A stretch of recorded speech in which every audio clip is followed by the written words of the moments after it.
Good afternoon students, welcome to SRS IAS and law academy. पिछली जो class थी उसमें हम सेंटर स्टेट रिलेशंस जो है वो स्टार्ट कर दिया था हमने, और लेजिस्लेटिव रिलेशंस जो है वो हमने डिस्कस कर लिया था। पिछली क्लास में जब मैंने आपको चार्ट बनवाया था वहाँ पे थोड़ी सी जो है वो आप गड़बड़ हुई है। यहाँ पे मैंने आपको लिखवाया था लेजिस्लेटिव पावर्स छोड़ के ना उसको लेजिस्लेटिव रिलेशंस कर लो, ठीक है। ये हमने डिस्कस किया था, ये दो तरीके के होते हैं, एक टेरिटोरियल और साथ में दूसरी होती है आपकी सब्जेक्ट्स, जिसमें तीन सब्जेक्ट्स आते हैं आपके, यूनियन, स्टेट और कॉन्करेंट लिस्ट, ठीक है। तीन लिस्ट आती है आपकी। टेरिटरी में मैंने आपको बताया था कि किस तरीके से जो सेंटर के द्वारा बनाया हुआ लॉ होता है वो ऑल ओवर इंडिया पे लागू होगा, और जो पर्टिकुलर स्टेट के द्वारा बनाया हुआ लॉ होगा वो उसी स्टेट तक लागू रहेगा, ठीक है। उसके बाद सब्जेक्ट्स में हमने वो जो वेरियस आर्टिकल्स जो है उनको डिस्कस किया था। आज हम जो है डिस्कस करेंगे एडमिनिस्ट्रेटिव रिलेशंस, और कल की क्लास में हम जो है डिस्कस करेंगे फाइनेंशियल रिलेशंस, ठीक है। तो यहां पे मैंने पावर्स लिखवा दिया, बस पावर्स काट के रिलेशंस जो है वो लिख लो, ठीक है। तो आज की क्लास शुरू करने से पहले इससे रिलेटेड जो क्वेश्चंस आपसे पूछे गए हैं उनको लिख लो। इनकी अलग से एक क्लास जो है वो बना के आपको दे दी जाएगी, ठीक है। तो 4 क्वेश्चन जो है वो मैं आपको लिखवाऊंगा, इनके लिए एक अलग से क्लास जो है वो, जैसे ही हमारे फाइनेंशियल रिलेशंस जो है वो खत्म होंगे वैसे ही इसके बाद जो है ये जो क्वेश्चंस आपको लिखवाए जाएंगे इनके ऊपर एक क्लास जो है वो बना दी जाएगी। तो पहले आप 4 क्वेश्चंस लिख लो, देन हम एडमिनिस्ट्रेटिव रिलेशंस जो है उनको स्टार्ट कर देंगे, ठीक है। तो 4 क्वेश्चन है आपके। सबसे पहला एक क्वेश्चन जो है, जब हमने पार्लियामेंट के क्वेश्चन जो किए थे तो उसमें एक क्वेश्चन जो था वो बच गया था, तो वो क्वेश्चन लिख लो। एक क्वेश्चन आपका पार्लियामेंट का होगा, 3 क्वेश्चन जो होंगे वो आपके सेंटर स्टेट रिलेशन से रिलेटेड होंगे। तो लिखो क्वेश्चन, ये पार्लियामेंट से रिलेटेड है, इसमें लिखो question, individual parliamentarian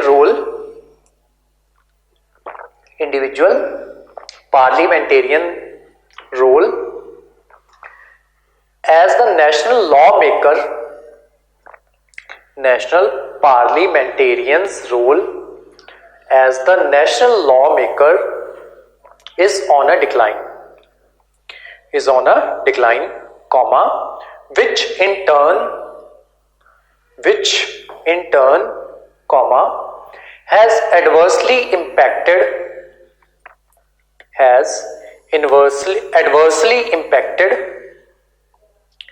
the quality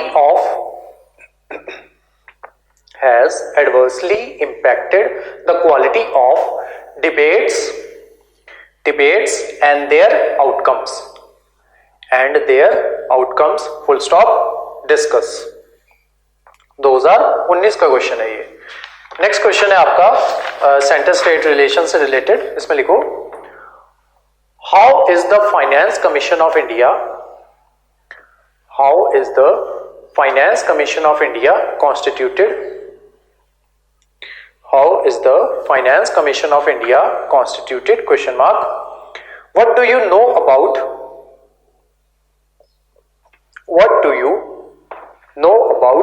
the terms of reference? What do you know about the terms of reference of the recently constituted Finance Commission? What do you know about the terms of reference of the recently constituted Finance Commission? Question mark, discuss। 2018 का question है ये।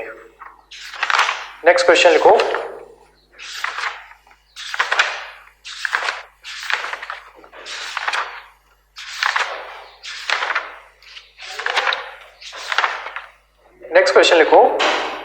how have the recommendations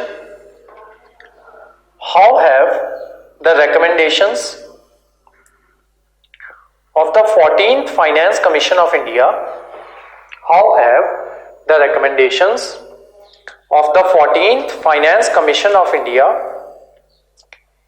enabled the states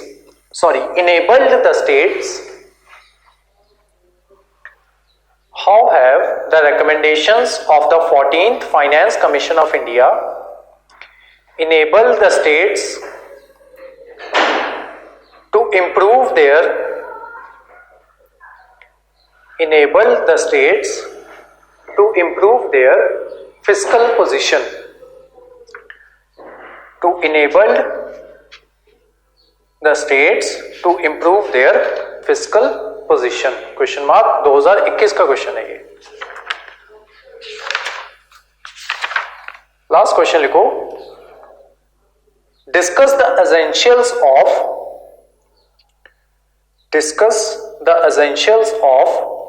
69th Constitutional Amendment Act. Discuss the essentials of the 69th Constitutional Amendment Act and anomalies, anomalies, anomalies, comma, if any, comma, that have led to recent reported conflicts, that have led to recent reported conflicts between the elected representatives and institution of lieutenant governor, lieutenant की spelling लिख लो, LIEUTENANT, lieutenant governor in the administration of Delhi, full stop. Do you think that this will give rise to a new trend in the functioning of the Indian federal politics,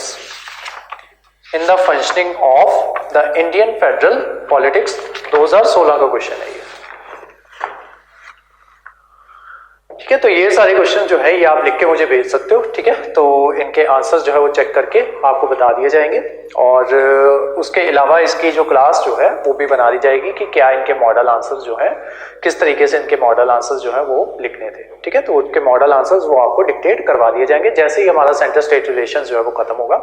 मतलब अभी आज की class में हम administrative relation जो है उनको discuss करेंगे, और जो नेक्स्ट क्लास होगी उसमें फाइनेंशियल रिलेशन जो है उनको डिस्कस किया जाएगा। तो जैसे ही फाइनेंशियल रिलेशन जो है वो खत्म हो जाएगा तो वैसे ही उसकी अगली क्लास जो होगी उसमें इसके आंसर्स जो है वो सारे आपको डिक्टेट करवा दिए जाएंगे। ठीक है, तो आज की क्लास जो है इसमें हमने जो आर्टिकल्स जो डिस्कस करने हैं, सबसे पहला है आपका आर्टिकल 256। ठीक है, ये हमने ऑलरेडी पहले डिस्कस किया हुआ है, जब हम इमरजेंसीज वगैरह जब डिस्कस कर रहे थे तभी आर्टिकल जो है ये डिस्कस किया गया था। देन उसके बाद आपका आएगा आर्टिकल 257 एंड देन आएगा आपका आर्टिकल 365, आर्टिकल 365। ये भी जब हम इमरजेंसी जो है जब डिस्कस कर रहे थे तब भी ये आर्टिकल जो है ये आपके साथ जो है वो डिस्कस किया गया था। जो आर्टिकल नहीं डिस्कस किए गए वो है आपके आर्टिकल 262। ये इंटरस्टेट वाटर डिस्प्यूट जो है उनको बनाने की बात करते हैं आपका आर्टिकल 262। ये आज की क्लास में हम डिस्कस करेंगे, और साथ ही में आपका आर्टिकल 263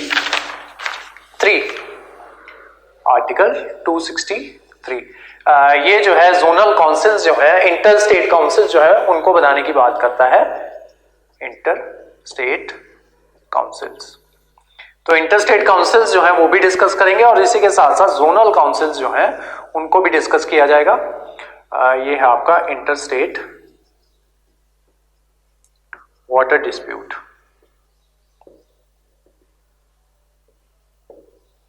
ठीक है, इंटरस्टेट वाटर डिस्प्यूट जो होते हैं उनके रिगार्डिंग जो है इंटरस्टेट वाटर डिस्प्यूट ट्रिब्यूनल्स जो बनाए जाते हैं, तो वो बनाए जाते हैं आपके आर्टिकल 262 के तहत।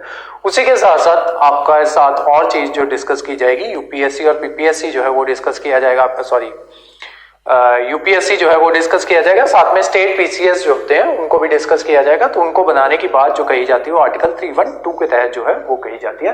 तो ये सारे हो जाते हैं आपके एडमिनिस्ट्रेटिव रिलेशंस, और उसी के साथ साथ एक टॉपिक और डिस्कस किया जाएगा यूटी वाला। ठीक है, तो ये सारा जो है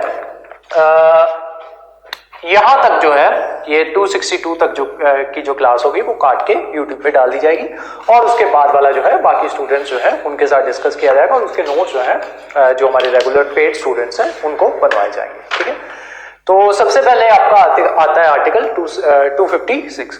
तो आपका आर्टिकल 256 जो है वो ये बात कहता है कि जो कोई भी काम, ठीक है, अगर यूनियन एग्जीक्यूटिव, ठीक है, यूनियन एग्जीक्यूटिव, यहाँ पे एग्जीक्यूटिव वर्ड जो है वो इंपॉर्टेंट है, ठीक है, क्योंकि आर्टिकल 256 है उसमें यूनियन एग्जीक्यूटिव की ही बात कही गई है। ठीक है, एग्जीक्यूटिव चीज जो होती है वो अलग होती है, पार्लियामेंट चीज जो होती है वो अलग होती है, सरकार जो होती है वो अलग होती है। ठीक है, तो बेसिकली सरकार जो होती है उसी को एग्जीक्यूटिव जो होती है उसी को सरकार जो है वो कहा जाता है। ठीक है, तो पार्लियामेंट और एग्जीक्यूटिव वो अलग अलग चीजें। ठीक है, तो यहाँ पे आपको ध्यान रखना है कि यूनियन एग्जीक्यूटिव अगर स्टेट एग्जीक्यूटिव को कोई काम करने के लिए कहे, कोई ड्यूटी जो है वो परफॉर्म करने के लिए कहे, कौन सी ड्यूटी, जो कॉन्स्टिट्यूशनल ड्यूटी हो, ठीक है, या कॉन्स्टिट्यूशन की लिमिट्स के अंदर वो ड्यूटी जो है वो आती हो, तो अगर यूनियन एग्जीक्यूटिव ऐसा कोई काम जो है स्टेट एग्जीक्यूटिव को करने के लिए कहती है तो उसे अंडर आर्टिकल 256 उस काम को करना ही होगा। ठीक है, तो ये चीज है आपकी आर्टिकल 256। अब देखते हैं आर्टिकल 257 जो है वो क्या कहता है। आर्टिकल 257 जो है वो ये कहता है कि एक यूनियन एग्जीक्यूटिव है, ठीक है, और एक स्टेट एग्जीक्यूटिव है। ठीक है, ये यूनियन एग्जीक्यूटिव और ये होगी आपकी स्टेट एग्जीक्यूटिव। तो यूनियन एग्जीक्यूटिव जो है वो अपने काम परफॉर्म करेगी, ठीक है, और यूनियन एग्जीक्यूटिव ने स्टेट एग्जीक्यूटिव को कुछ काम दिए हुए हैं जो यूनियन एग्जीक्यूटिव की जगह स्टेट एग्जीक्यूटिव जो है वो परफॉर्म करेगी। लेकिन स्टेट एग्जीक्यूटिव को कहीं पे भी अपने काम जो है, अपनी ड्यूटीज जो है उनको परफॉर्म करते करते इस चीज का ध्यान रखना है कि वो यूनियन एग्जीक्यूटिव की बाउंड्रीज के अंदर जो है वो ना चली जाए। जो पावर्स यूनियन एग्जीक्यूटिव की हैं उन पावर को वो इंप्लीमेंट करना ना शुरू कर दे, ठीक है, अपनी मर्जी से। तो जितनी पावर्स उसको स्टेट एग्जीक्यूटिव को दी गई हैं, स्टेट एग्जीक्यूटिव को अपनी बाउंड्री में, अपनी लिमिट में रह के उन पावर्स का इस्तेमाल करना है। यूनियन एग्जीक्यूटिव की पावर्स के अंदर दखल अंदाजी जो है वो नहीं करनी है या उनकी पावर को ओवर पावर करने की कोशिश जो है वो नहीं करनी है। यही कहा गया है आपका आर्टिकल 257 के तहत। ठीक है, कि स्टेट एग्जीक्यूटिव अपने काम करेगी, यूनियन उसको कुछ काम देगी करने के लिए, स्टेट एग्जीक्यूटिव उन कामों को परफॉर्म करेगी, लेकिन साथ ही साथ इस चीज का ध्यान रखेगी कि यूनियन की पावर्स के बीच में इंटरफेयर ना करे। ठीक है, यूनियन अपनी पावर्स का इस्तेमाल अलग से करती रहे, स्टेट एग्जीक्यूटिव अपनी पावर्स का इस्तेमाल जो है वो अलग से करती रहे। यही आपका आर्टिकल 257। नेक्स्ट आते हैं आपका आर्टिकल 365। ये भी हमने पहले जो है वो डिस्कस किया हुआ है जब इमरजेंसीज जो है तब कर रहे थे। ठीक है, सिर्फ आर्टिकल 257 जो है ये मैंने आपको नहीं करवाया था उस टाइम पे, क्योंकि वहां पे इमरजेंसीज में इसकी जरूरत भी नहीं थी। ठीक है, तो वो यहीं पे कवर होना था। नेक्स्ट आपका आर्टिकल 365।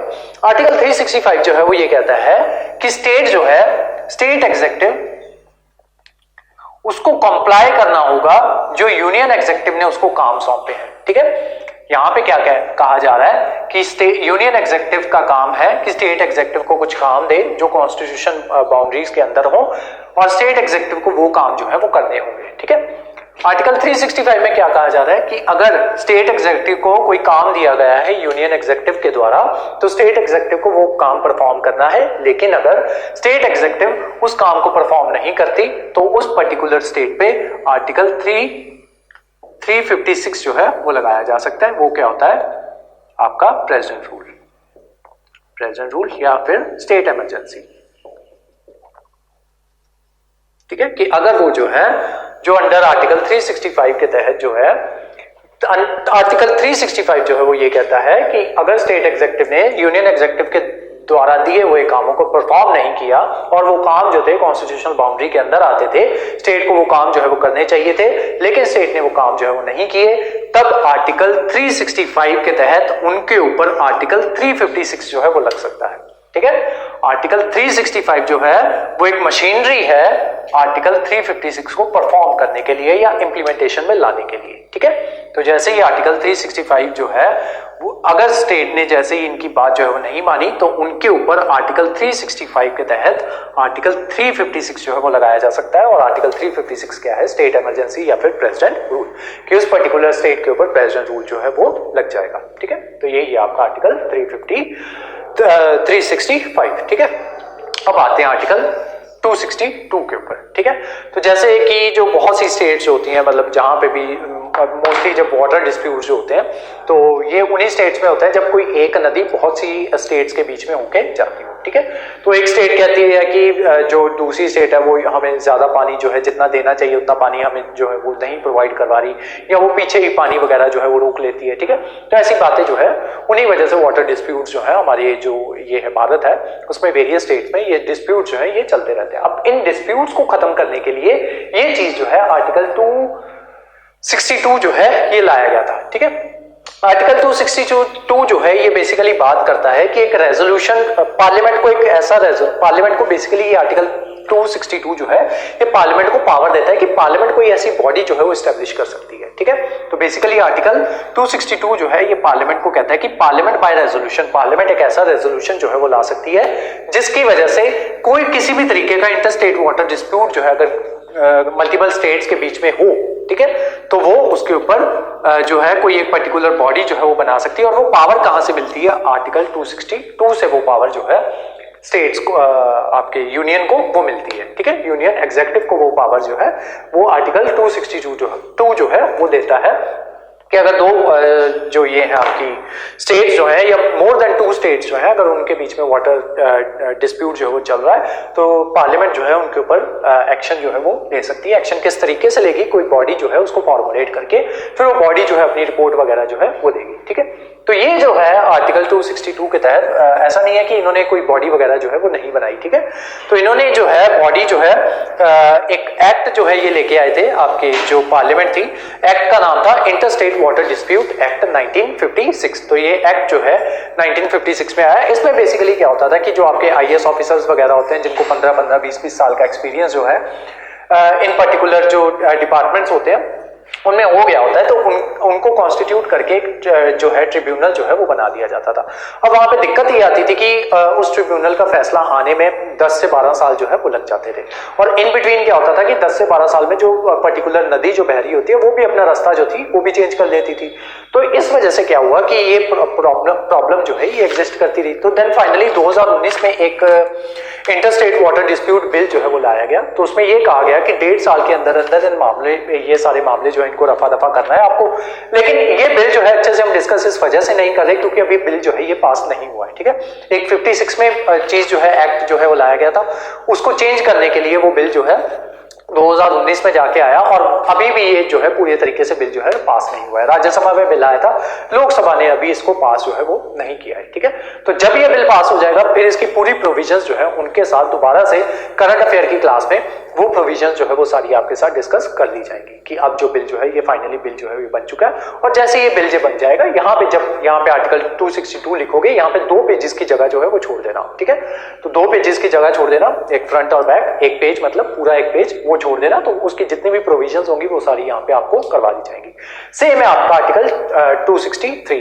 तो ये जो है इंटरस्टेट काउंसिल जो है उनको एस्टैब्लिश करने की बात करता है। तो एज सच ये काउंसिल जो है जब से ये कॉन्स्टिट्यूट हुई है, आई थिंक 51 या 53 के आसपास जो है ये कॉन्स्टिट्यूट हुई होंगी, तो उसके बाद से लेके अभी तक ये जो है सिर्फ 4 से 5 बार मिली है, ठीक है। और मिलते मिलते भी कुछ नहीं है। यहाँ पे ये जो आपके होते हैं चीफ मिनिस्टर्स होते हैं और जो ये होते हैं आपके प्राइम मिनिस्टर होते हैं, प्रेसिडेंट होते हैं, ये सारे मिल लेते हैं। प्रेसिडेंट कहते हैं कि मिलो तो ये सारे मिल लेते हैं, चाय बिस्किट खाते हैं और खा के चले जाते हैं, ठीक है। वहां पे कोई ऐसा खास कोई बात जो है वो नहीं होती कि क्या जो काउंसिल के जो मुद्दे जो है वो क्या चीज है कि किस तरीके कौन कौन से मुद्दे जो है वो स्टेट्स के, उन पे कोई बात जो है यहाँ पे नहीं होती। ये सिर्फ क्या कहते हैं कागजों में वो जो है वो मीटिंग जो है उसको दर्ज कर दिया जाता है।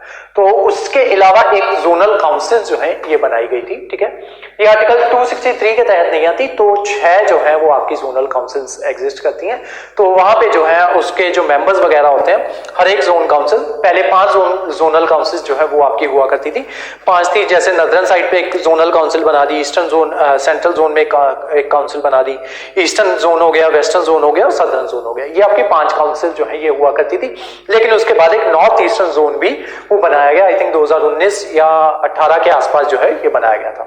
तो इसमें जो जितनी भी आपकी ईस्टर्न स्टेट्स जो है जैसे असम, मेघालय वगैरह, इनको जो है इनको इंक्लूड किया गया था, लेकिन अभी भी इनका हेडक्वार्टर जो है वो नहीं डिसाइड हुआ कि इनका हेडक्वार्टर जो है वो कहाँ पे बनेगा। ठीक है, तो 6 अभी आप करंटली आपकी जोनल काउंसिल जो है वो है, और इनमें काउंसिल में होते कौन कौन है? एक तो आपके होम मिनिस्टर होते हैं गवर्नमेंट ऑफ इंडिया के, उसके अलावा चीफ मिनिस्टर होते हैं, जितने भी जोन्स जो होते हैं उसमें जितनी भी स्टेट्स पड़ती हैं उसके चीफ मिनिस्टर्स इसमें इंक्लूडेड होते हैं, और 2 अदर मिनिस्टर्स होते हैं हर एक स्टेट से। ठीक है, हर एक स्टेट के 2 मिनिस्टर्स जो है वो यहाँ पे होते हैं इसमें, और एडमिनिस्ट्रेटर्स होते हैं। अगर उस जोन में कोई भी यूनियन टेरिटरी जो है वो पड़ती हो तो उसके एडमिनिस्ट्रेटर जो होते हैं या लेफ्टिनेंट गवर्नर जो होते हैं उसके, तो उनको भी इसमें जोनल काउंसिल का वो भी मेंबर होते हैं। ठीक है, जैसे हमारी ये नॉर्दर्न जोनल काउंसिल है, तो यहाँ पे चंडीगढ़ के जो आपके गवर्नर जो होंगे, ठीक है, पंजाब के गवर्नर, सॉरी हाँ, सिर्फ इसमें गवर्नर जो होते हैं वो यूनियन टेरिटरी के होते हैं, तो जो यूनियन टेरिटरी के गवर्नर होंगे हमारे चंडीगढ़ के, वो जो होंगे इसमें पार्टिसिपेट करेंगे। ठीक है, तो वो भी नॉर्दर्न जोन के जोनल काउंसिल के मेंबर जो है वो होंगे। ठीक है, तो आर्टिकल 263 जो है ये इंटर स्टेट काउंसिल्स की बात करते हैं, लेकिन इंटर स्टेट काउंसिल ऐसा जिनकी कोई खास मीटिंग्स होती है। इसकी लास्ट मीटिंग हुई थी 2019 में, उससे पहले जो इसकी लास्ट मीटिंग हुई थी आई थिंक 2009 में हुई थी, जब ये थे आपके मनमोहन सिंह जो है वो प्रधानमंत्री थे। आई थिंक 2009 में थे कि नहीं थे अभी मैं श्योर नहीं हूँ, लेकिन जब मनमोहन सिंह जब प्रधानमंत्री थे तब इसकी जो सेकंड लास्ट मीटिंग है वो हुई थी। उसके बाद जो लास्ट मीटिंग हुई है आई थिंक 2019 या 18 के आसपास हुई है। ठीक है, बातें यहाँ पे कुछ नहीं होती, ठीक है, चाय वगैरह पीते हैं, पी के निकल जाते हैं। तो ये होता है आपका इंटरस्टेट काउंसिल। इनको इस्टेब्लिश करने का मकसद ये था कि ट्रेड और कमर्स से रिलेटेड जो यहाँ पे डिस्प्यूट्स जो होते हैं उनको हल किया जाए, कि एक स्टेट से दूसरी स्टेट में ट्रेड एंड कमर्स जो है किस तरीके से होगा, उन्हीं चीजों को डिस्कस करने के लिए ये इंटर स्टेट जो काउंसिल जो थी वो आपकी बनाई गई थी। देन फाइनली आपका आता है आर्टिकल 312। आर्टिकल 312 जो है ये बात करता है कि ऑल इंडिया सर्विसेज जो है उसकी बात करता है कि 3 ऑल इंडिया हमारी सर्विसेज होंगी, एक IAS, IPS और IFOS, इंडियन फॉरेस्ट सर्विस, और उसी के साथ साथ कुछ सेंट्रल सर्विसेज होंगी जो 58 सर्विसेज होती हैं ग्रुप ए की, देन ग्रुप बी की सर्विसेज होती हैं, देन ग्रुप सी की, एंड देन ग्रुप डी की सर्विसेज होती हैं। उसके अलावा स्टेट सर्विसेज जो होती हैं जिसकी जुरिस्डिक्शन जो होती है वो स्टेट के पास होती है, जैसे कि आपकी जैसे पंजाब में PPSC है, ठीक है, हरियाणा में HCS है, हिमाचल में HPAS है, ठीक है, सॉरी HPPSC है हिमाचल में, और जम्मू में है JNK PCS, ठीक है, JNK PCS ऐसे करके कुछ है। तो ये सारी जो है ये आपकी इसमें आ जाती हैं, स्टेट सर्विसेज में आ जाती हैं, और इसकी रिक्रूटमेंट वगैरह जो है वो किस तरीके से होगी वो सारे वेरियस आर्टिकल्स आते हैं। जैसे 309 आर्टिकल जो है वो डिसाइड करता है कि रिक्रूटमेंट की कंडीशंस जो है वो क्या होंगी, टेन्योर जो है वो कितना होगा वो आर्टिकल 3110 जो है वो डिसाइड करता है। देन सेफगार्ड्स क्या रखे जाएंगे आर्टिकल 3111 जो है वो डिसाइड करता है, और ऑल इंडिया सर्विसेज जो है वो आर्टिकल 3112 जो है उसकी बात जो है वो करता है। तो इसमें आपका UPSC आ जाता है, UPSC में आर्टिकल 315 से लेके आर्टिकल 323 तक आर्टिकल जो है वो सारे इसमें आ जाते हैं UPSC में। तो इसमें वेरियस चीजें जो है वो इंक्लूड की जाती है कि UPSC जो है वो एग्जाम जो है वो कंडक्ट करवाएगा, जो आपके ऑल इंडिया सर्विसेज के एग्जाम जो है वो कंडक्ट करवाएगा, देन और जो है ये असिस्ट करेगा स्टेट्स को कि वो फ्रेम कर सकें और ऑपरेट कर सकें जॉइंट रिक्रूटमेंट। ठीक है, तो ऐसे वेरियस चीजें जो है ये आपकी सारी इसके अंदर आ जाती हैं आर्टिकल 3112 के तहत। ठीक है, देन फाइनली आपका आ जाता है यूनियन टेरिटरी।